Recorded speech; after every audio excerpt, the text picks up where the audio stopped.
Pierre Gane, qui dites-vous que je suis?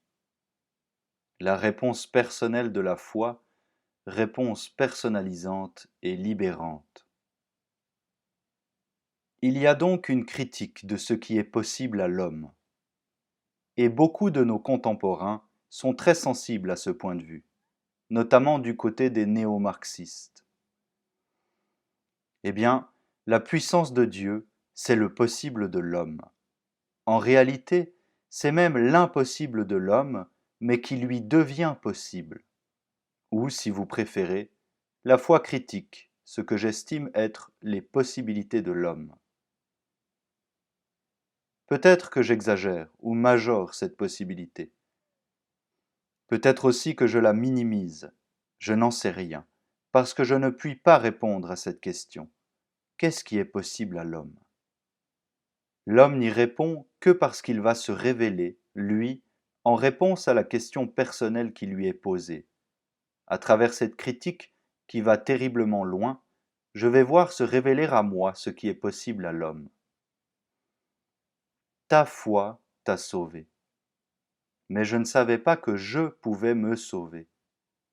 J'étais même persuadé du contraire. Qu'est-ce qui me révèle cela?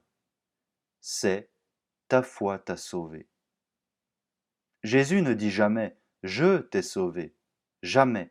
Ce serait idiot, absurde. Il dit ta foi t'a sauvé. En répondant à la question qui dis-tu que je suis par rapport à Dieu, par rapport à ton espérance, en y répondant modestement, l'aveugle de Jéricho a vu se révéler ses propres possibilités. C'est ta foi qui t'a sauvé, c'est toi qui t'es sauvé.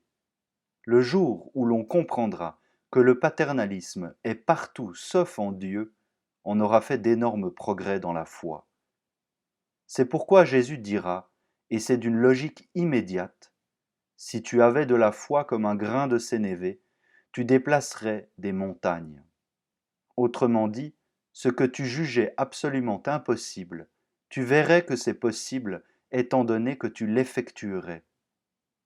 Mais c'est toi qui fais ça, Seigneur. Oui et non. C'est pas moi, c'est ma présence qui induit en toi cette révélation. C'est la réciprocité de deux questions. Qui dis-tu que je suis et qui es-tu toi-même? C'est absolument inséparable. On peut certes dire cela en termes abstraits sur le plan du langage, affirmer qu'une théologie est inséparable d'une anthropologie, c'est vrai, et il faudra s'en occuper, car l'homme ne peut pas se passer d'un langage, quoi qu'il pense, c'est son humanité. Mais la question est beaucoup plus intérieure, et commande d'ailleurs les décisions ou les recherches sur le langage. Il y a une démarche personnelle. Tu ne peux pas répondre à la question qui dis-tu que je suis par rapport à Dieu sans te révéler à toi-même, et surtout sans que se révèle à toi ce qui t'est possible et dont tu n'avais aucune idée. En ce qui concerne aussi bien ce qui est possible à l'homme que la réconciliation du personnel et de l'universel, l'homme est à la fois tout à fait présomptueux et désespéré. Et les deux attitudes ne sont pas du tout contradictoires. Elles vont très bien ensemble. Un désespoir présomptueux. On saisit donc, en regardant ce que Jésus dit de la foi, et ce qui se passe dans ces femmes et ces hommes qui l'approchent et dont il dit « ta foi t'a sauvé », qu'on s'approche de la conclusion qui sera celle de la foi pleinement consciente, celle de la Pentecôte. Tout ce que j'attends de Dieu, je puis l'attendre de cet homme. Les apôtres attendaient de Dieu une manifestation de puissance, mais qui serait une possibilité de l'homme.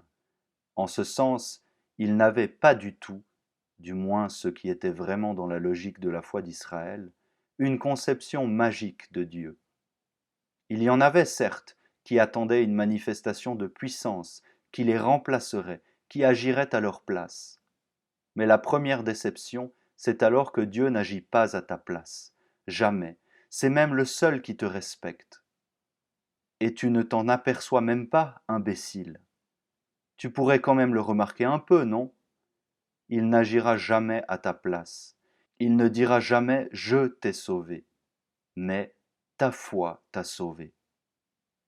Maintenant, si tu es un peu intelligent, tu comprendras vite que cette foi n'a pu germer en toi, n'a pu opérer en toi sa genèse que dans la présence du Christ. On peut comparer cela avec un phénomène d'induction. Jésus induit en moi la foi par sa seule présence et par la question qu'elle pose dès que je me mets à répondre. Et je me révèle à moi-même en lui, dans sa présence. Et se révèlent mes possibilités d'homme. Mais quelle critique que cela! On voit bien pourquoi, lorsque Jésus comprend qu'humainement il ne pourra pas éviter la mort sans trahir sa propre mission, manifester la véritable espérance au monde entier par Israël, il dit aux apôtres que sa mort sera l'épreuve suprême de leur foi, autour justement de la puissance de Dieu et des possibilités de l'homme. Voilà la critique de ma théologie. Ils ont tous été déçus, désespérés, ils ont tous foutu le camp. Pourquoi? Parce que Jésus manifeste une conception de la puissance de Dieu qui est totalement contraire à celle qu'ils attendaient et que moi aussi j'attends. La mort du Christ va révéler en lui à la fois sa totale humanité, seul un homme peut mourir, et la vraie puissance de Dieu, comme le dira saint Paul quelques années plus tard, puissance qui n'est pas du tout ce que j'attendais. Dans le mouvement de la foi, je vais à contre-courant, disais-je. Mais ces courants ne sont pas seulement extérieurs, je les porte aussi en moi.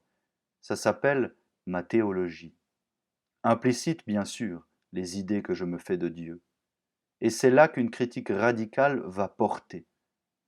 Plus Jésus va manifester qu'il est homme, y compris dans le sens de la faiblesse, la croix, plus il va manifester ce qu'est réellement la puissance de Dieu, c'est-à-dire les vraies possibilités de l'homme.